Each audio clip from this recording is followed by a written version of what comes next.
Shako Maku to our dear Iraqi viewers and to everyone who has Iraq in their story, oil watchers, Iraq watchers, or is just curious. Welcome to Iraq in 7 minutes.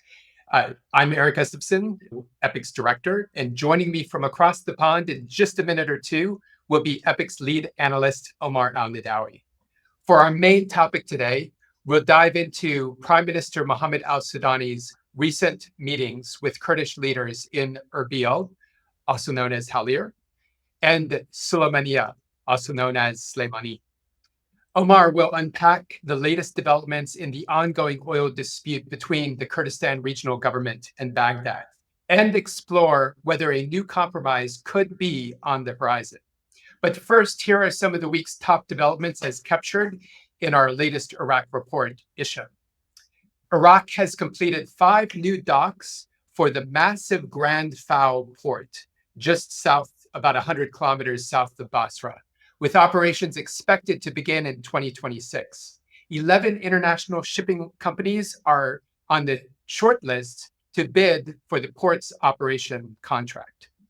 On November 8th, Prime Minister Mohammed al-Sudani spoke with US President-elect Donald Trump, discussing the future of US-Iraq relations.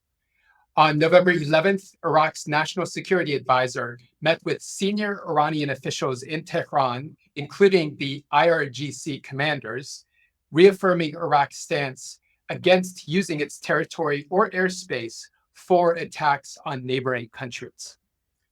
This week, speaking of attacks, a Turkish drone strike killed 2 members of the Sinjar resistance units, the YBS, near Sinjar. Turkey has regularly targeted the YBS for its ties to the Kurdish Workers' Party, the PKK. Also this week, Iran-backed Iraqi militias claimed responsibility for 13 explosive drone attacks on Israel, marking a decrease from last week's record high number of 22 attacks. So now turning to you, Omar. Well, how are you recovering from last week's nationwide nuttery there back in the homeland? Hi, Eric. Well, I mean, I grew up in Baghdad, so I've seen worse.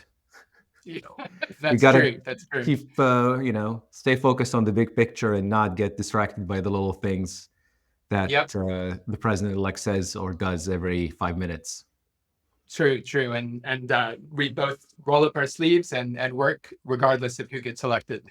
Yeah, well said. I've been thinking about actually writing about that very topic, having worked and focused on Iraq since 1998.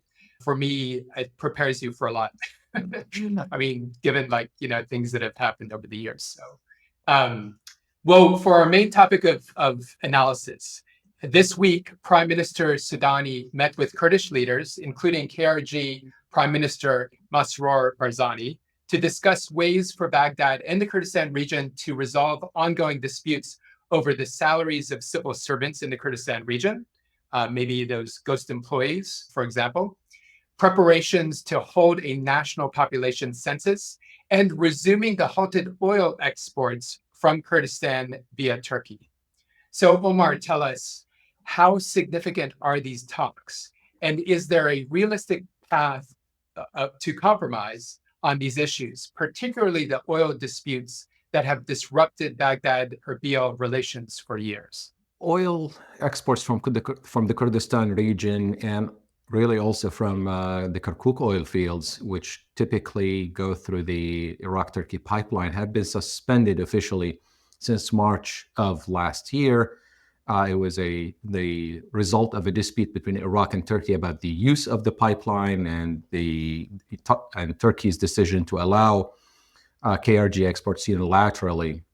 But what was an Iraq-Turkey dispute is complicated by also disputes between Baghdad and Erbil, and at the center of those, this is a 2-decade-old dispute, so there have been multiple chapters in it. But right now, the focus has been on the cost of production and transportation of oil in the Kurdistan region. The producers, the companies, and the KRG insist that the costs in Kurdistan are much higher than in southern Iraq. And Iraq's budget law says that cost recovery in anywhere in Iraq should be the same, and that number is not mentioned explicitly in the law, but comes around to about $6 a barrel. And the companies in the Kurdistan region argue that it should be much more, so some $20 or $24 per barrel.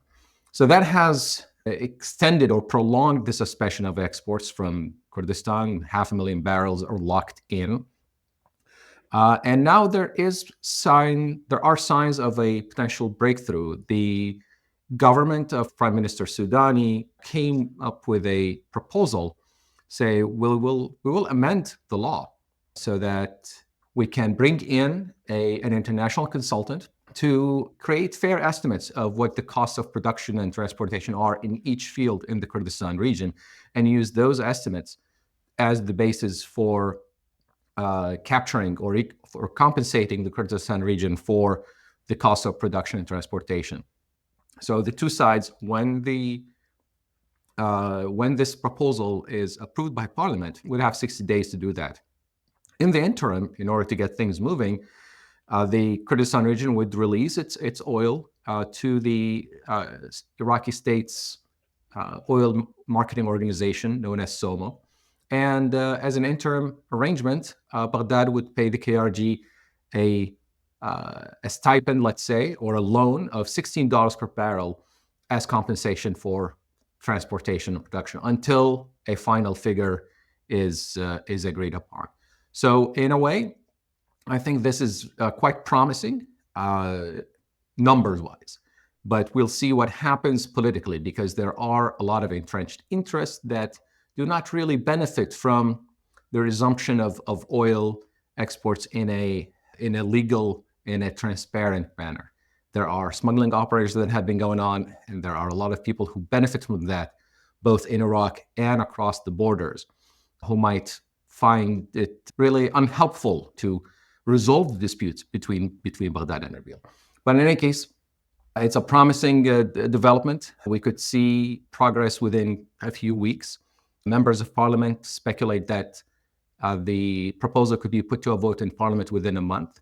So that could be significant for the regional and also the global, really, energy markets. Well, I mean, the spirit of compromise, it's encouraging to see. I think Iraqis could maybe teach some of our own lawmakers back in the States a thing about compromise. So one thing that I just want to share to underscore a little bit as a follow-up question.